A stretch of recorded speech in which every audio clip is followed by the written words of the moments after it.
The silent power of thought, controlling and directing one's forces.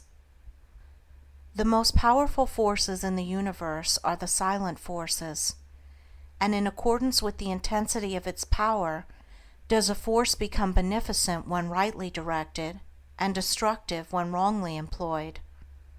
This is a common knowledge in regard to the mechanical forces, such as steam, electricity, etc., but few have yet learned to apply this knowledge to the realm of mind, where the thought forces, most powerful of all, are continually being generated and sent forth as currents of salvation or destruction.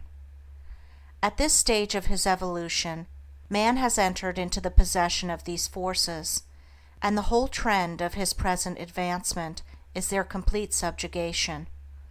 All the wisdom possible to man on this material earth is to be found only in complete self-mastery, and the command, "Love your enemies," resolves itself into an exaltation to enter here and now into the possession of that sublime wisdom by taking hold of, mastering and transmuting those mind forces to which man is now slavishly subject, and by which he is helplessly borne, like a straw on the stream, upon the currents of selfishness. The Hebrew prophets, with their perfect knowledge of the supreme law, always related outward events to inward thought, and associated national disaster or success with the thoughts and desires that dominated the nation at the time. The knowledge of the causal power of thought is the basis of all their prophecies, as it is the basis of all real wisdom and power. National events are simply the working out of the psychic forces of the nation. Wars, plagues, and famines are the meeting and clashing of wrongly directed thought forces, the culminating points at which destruction steps in as the agent of the law. It is foolish to ascribe war to the influence of one man or to one body of men. It is the crowning horror of national selfishness. It is the silent and conquering thought forces which bring all things into manifestation. The universe grew out of thought. Matter, in its last analysis, is found to be merely objectivized thought. All men's accomplishments were first wrought out in thought, and then objectivized. The author, the inventor, the architect, first builds up his work in thought, and having perfected it in all its parts as a complete and harmonious whole upon the thought plane, he then commences to materialize it, to bring it down to the material or sense plane.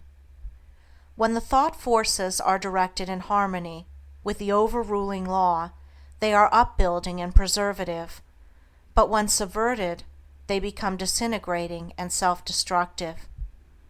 To adjust all your thoughts to a perfect and unswerving faith in the omnipotence and supremacy of good is to cooperate with that good, and to realize within yourself the solution and destruction of all evil. Believe and ye shall live. And here we have the true meaning of salvation from the darkness and negation of evil, by entering into and realizing the living light of the eternal good. Where there is fear, worry, anxiety, doubt, trouble, chagrin, or disappointment, there is ignorance and lack of faith. All these conditions of mind are the direct outcome of selfishness, and are based upon an inherent belief in the power and supremacy of evil. They therefore constitute practical atheism, and to live in and become subject to these negative and soul-destroying conditions of mind is the only real atheism. It is salvation from such conditions that the race needs, and let no man boast of salvation whilst he is their helpless and obedient slave. To fear or to worry is as sinful as to curse, for how can one fear or worry if he intrinsically believes in the eternal justice, the omnipotent good, the boundless love? To fear, to worry, to doubt is to deny, to disbelieve. It is from such states of mind that all weakness and failure proceed, for they represent the annulling and disintegrating of the positive thought forces which would otherwise speed to their object with power, and bring about their own beneficent results. To overcome these negative conditions is to enter into a life of power, is to cease to be a slave, and to become a master, and there is only one way by which they can be overcome, and that is by steady and persistent growth in inward knowledge. To mentally deny evil is not sufficient. It must, by daily practice, be risen above and understood. To mentally affirm the good is inadequate. It must, by unswerving endeavor, be entered into and comprehended. The intelligent practice of self-control quickly leads to a knowledge of one's interior thought forces, and later on, to the acquisition of that power by which they are rightly employed and directed. In the measure that you master self, that you control your mental forces instead of being controlled by them, in just such measure will you master affairs and outward circumstances. Show me a man under whose touch everything crumbles away, and who cannot retain success even when it is placed in his hands, and I will show you a man who dwells continually in those conditions of mind which are the very negation of power. To be forever wallowing in the bogs of doubt, to be drawn continually into the quicksands of fear, or blown ceaselessly about by the winds of anxiety, is to be a slave, and to live the life of a slave, even though success and influence be forever knocking at your door, seeking for admittance. Such a man, being without faith and without self-government, is incapable of the right government of his affairs, and is a slave to circumstances, in reality, a slave to himself. Such are taught by affliction, and ultimately pass from weakness to strength by the stress of bitter experience. Faith and purpose constitute the motive power of life. There is nothing that a strong faith and an unflinching purpose may not accomplish. By the daily exercise of silent faith, the thought forces are gathered together, and by the daily strengthening of silent purpose, those forces are directed toward the object of accomplishment. Whatever your position in life may be, before you can hope to enter into any measure of success, usefulness, and power, you must learn how to focus your thought forces by cultivating calmness and repose. It may be that you are a businessman, and you are suddenly confronted with some overwhelming difficulty or probable disaster. You grow fearful and anxious, and are at your wits' end. To persist in such a state of mind would be fatal, for when anxiety steps in, correct judgment passes out. Now, if you will take advantage of a quiet hour or two in the early morning or at night, and go away to some solitary spot, or to some room in your house where you know you will be absolutely free from intrusion, and having seated yourself in an easy attitude, you forcibly direct your mind right away from the subject of anxiety, by dwelling upon something in your life that is pleasing and bliss-giving. A calm, reposeful strength will gradually steal into your mind, and your anxiety will pass away. Upon the instant that you find your mind reverting to the lower plane of worry, bring it back again, and re-establish it on the plane of peace and strength. When this is fully accomplished, you may then concentrate your whole mind upon the solution of your difficulty, and what was intricate and insurmountable to you in your hour of anxiety will be made plain and easy, and you will see, with that clear vision and perfect judgment which belong only to a calm and untroubled mind, the right course to pursue, and the proper end to be brought about. It may be that you will have to try day after day before you will be able to perfectly calm your mind, but if you persevere, you will certainly accomplish it, and the course which is presented to you in that hour of calmness must be carried out.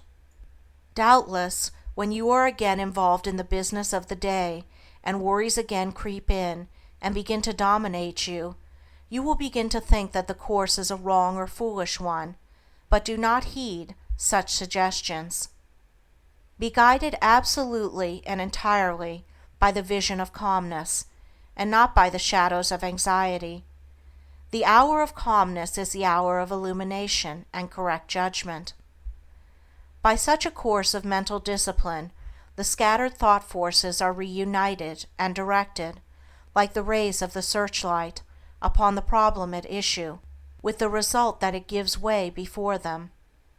There is no difficulty, however great, but will yield before a calm and powerful concentration of thought, and no legitimate object but may be speedily actualized by the intelligent use and direction of one's soul forces. Not until you have gone deeply and searchingly into your inner nature and have overcome many enemies that lurk there, can you have any approximate conception of the subtle power of thought, of its inseparable relation to outward and material things, or of its magical potency, when rightly poised and directed, in readjusting and transforming the life conditions.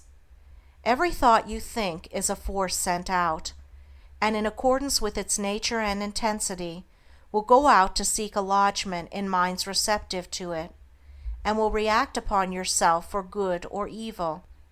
There is ceaseless reciprocity between mind, and a continual interchange of thought forces. Selfish and disturbing thoughts are so many malignant and destructive forces, messengers of evil, sent out to stimulate and augment the evil in other minds, which in turn send them back upon you with added power. While thoughts that are calm, pure, and unselfish are so many angelic messengers sent out into the world with health, healing, and blessedness upon their wings, counteracting the evil forces, pouring the oil of joy upon the troubled waters of anxiety and sorrow, and restoring to broken hearts their heritage of immortality. Think good thoughts, and they will quickly become actualized in your outward life in the form of good conditions. Control your soul forces, and you will be able to shape your outward life as you will. The difference between a savior and a sinner is this, that the one has a perfect control of all the forces within him, the other is dominated and controlled by them. There is absolutely no other way to true power and abiding peace but by self-control, self-government, self-purification. To be at the mercy of your disposition is to be impotent, unhappy, and of little real use in the world. The conquest of your petty likes and dislikes, your capricious loves and hates, your fits of anger, suspicion, jealousy, and all the changing moods to which you are more or less helplessly subject. This is the task you have before you, if you would weave into the web of life the golden threads of happiness and prosperity. Insofar as you are enslaved by the changing moods within you, you will need to depend upon others and upon outward aids as you walk through life. If you would walk firmly and securely, and would accomplish any achievement, you must learn to rise above and control all such disturbing and retarding vibrations.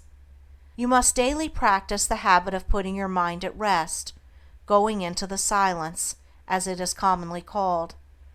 This is a method of replacing a troubled thought with one of peace, a thought of weakness with one of strength. Until you succeed in doing this, you cannot hope to direct your mental forces upon the problems and pursuits of life with any appreciable measure of success. It is a process of diverting one's scattered forces into one powerful channel. Just as a useless marsh may be converted into a field of corn or a fruitful garden by draining and directing the scattered and harmful streams into one well-cut channel, so he who acquires calmness and subdues and directs the thought currents within himself saves his soul and fructifies his heart and life.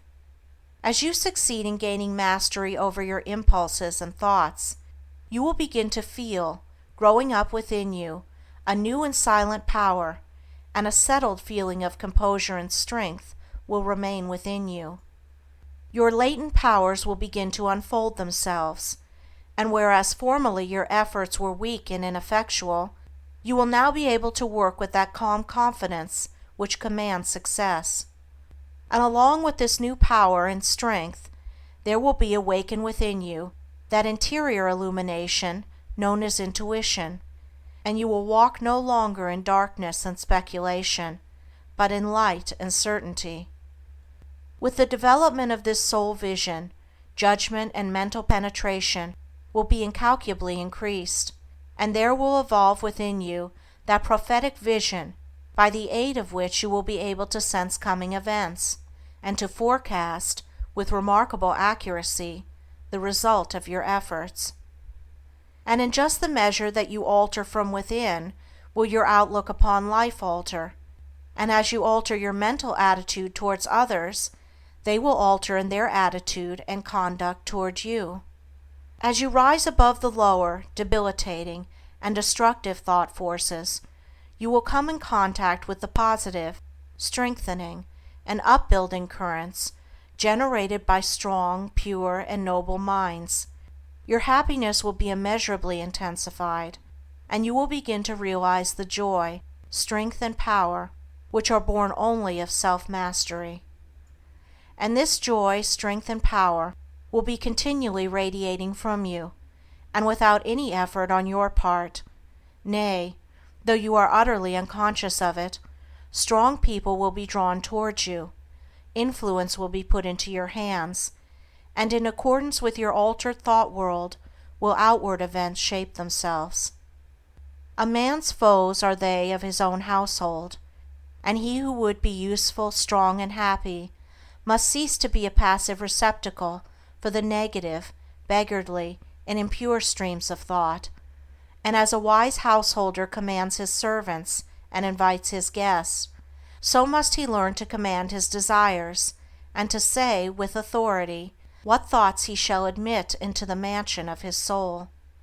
Even a very partial success in self-mastery adds greatly to one's power, and he who succeeds in perfecting this divine accomplishment enters into possession of undreamed-of wisdom and inward strength and peace, and realizes that all the forces of the universe aid and protect his footsteps, who is master of his soul. Would you scale the highest heaven? Would you pierce the lowest hell? Live in dreams of constant beauty, or in basest thinkings dwell? For your thoughts are heaven above you, and your thoughts are hell below. Bliss is not except in thinking, torment not but thought can know. Worlds would vanish but for thinking, glory is not but in dreams, and the drama of the ages from the thought eternal streams. Dignity and shame and sorrow, pain and anguish, love and hate, are but maskings of the mighty pulsing thought that governs fate. As the colors of the rainbow makes the one uncolored beam, so the universal changes make the one eternal dream. And the dream is all within you, and the dreamer waiteth long for the morning to awaken him to the living thought and strong, that shall make the ideal real, make to vanish dreams of hell, in the highest holiest heaven where the pure and perfect dwell. Evil is the thought that thinks it, good the thought that makes it so. Light and darkness, sin and pureness, likewise out of thinking grow. Dwell in thought upon the grandest, and the grandest you shall see. Fix your mind upon the highest, and the highest you shall be. Recording by Andrea Fiore.